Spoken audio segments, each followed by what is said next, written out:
5,000 years ago, on the plains of Kurukshetra in northern India, two armies faced each other across a battlefield. On one side, the Pandavas, 5 brothers, rightful heirs to a kingdom stolen from them. On the other, the Kauravas, 100 cousins who had cheated, exiled, and humiliated the Pandavas for 13 years. The war was just. The cause was right. Every warrior had taken his position. Every arrow was nocked. Every sword was drawn. And then, the greatest archer in the world put down his bow. His name was Arjuna, and in the moment that should have been his finest, he collapsed.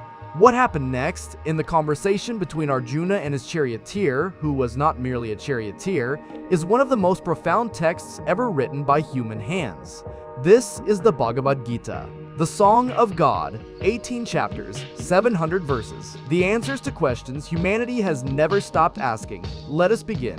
Chapter 1. Arjuna's Grief. Standing between the two armies in his chariot, Arjuna asks his charioteer Krishna to drive him to the center so he can see who he will be fighting. And then he sees them. His grandfather Bhishma, his teacher Drona, his cousins, his uncles, his friends, people he has loved his entire life, standing on the other side, ready to kill and be killed. And Arjuna breaks, his limbs tremble, his bow slips from his fingers.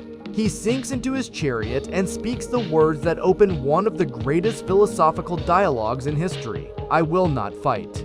In this moment, the bravest warrior in the world, the man who had never lost a battle, the one chosen by Dharma to lead this war, chooses despair. Krishna says nothing yet, he simply smiles. And the Gita begins. Chapter 2 is the longest and most important chapter of the Gita. It contains almost everything that follows. Krishna begins with what sounds like severity, but is actually compassion. He tells Arjuna, "You grieve for those who should not be grieved for. The wise grieve neither for the living nor the dead, because the soul, the Atman, is eternal. It cannot be cut by any weapon. It cannot be burned by fire. It cannot be drowned by water. It cannot be dried by wind. The body is a garment. When it wears out, the soul puts on a new one. Death is not an ending. It is a change of clothes. This is the foundation upon which everything else in the Gita is built. If the soul is eternal, then killing cannot be the deepest crime.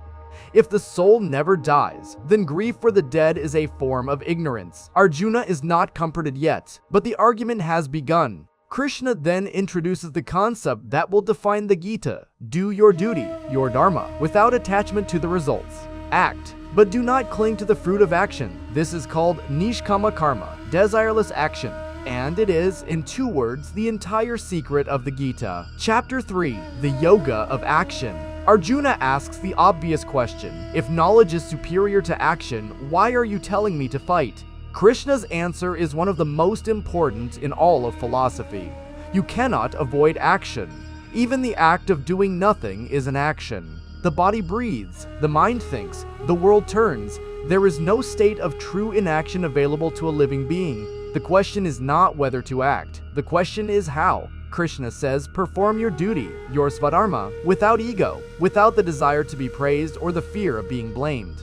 Like the sun, which simply shines, not for gratitude, not for reward, but because it is the sun's nature to shine. He introduces a concept that haunts philosophers to this day. It is better to perform your own duty imperfectly than to perform another's duty perfectly. Not because your duty is more important, but because the act of trying to be someone else, trying to escape what you are, is itself a form of spiritual violence against the self.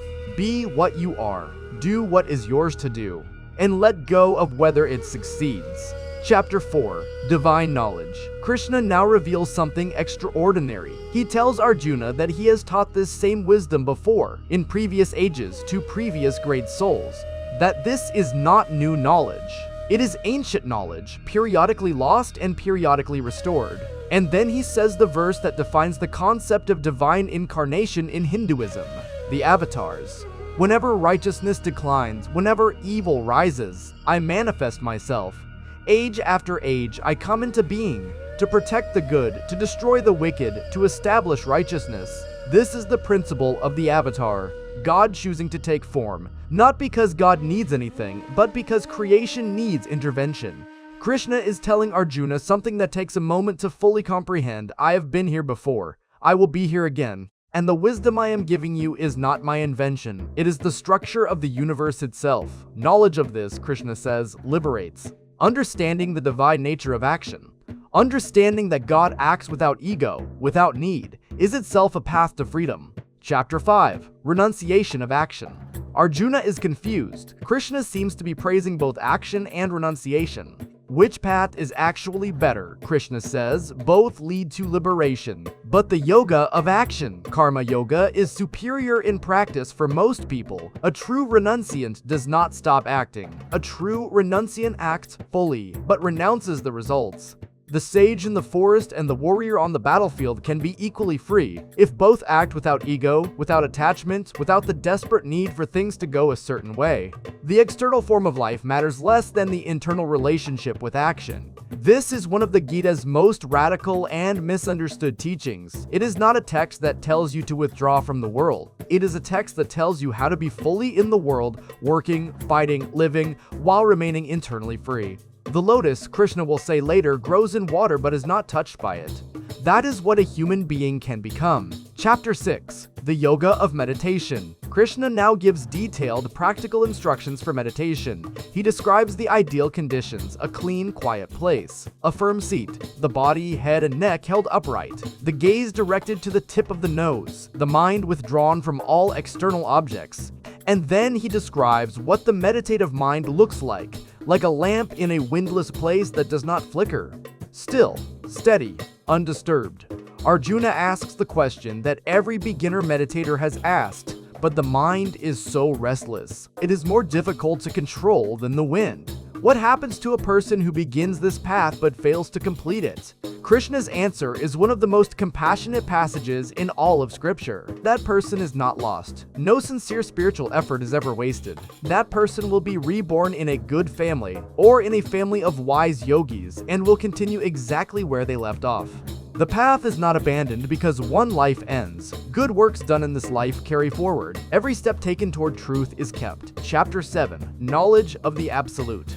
Krishna begins to speak more directly about his own divine nature. He describes himself as the source of all existence, and then does something remarkable. He does not simply assert his divinity. He explains it through the world Arjuna can see and touch. He says, I am the taste in water. I am the light in the sun and the moon. I am the sacred syllable, Om, in the Vedas. I am the sound in space.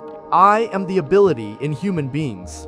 Everything that exists, every beautiful thing, every powerful thing, every terrifying thing, is a fragment of his divine energy. He then describes his lower nature, the 8 elements of matter: earth, water, fire, air, space, mind, intellect, and ego. This is what the material universe is made of. And his higher nature? The consciousness that gives the material world its life.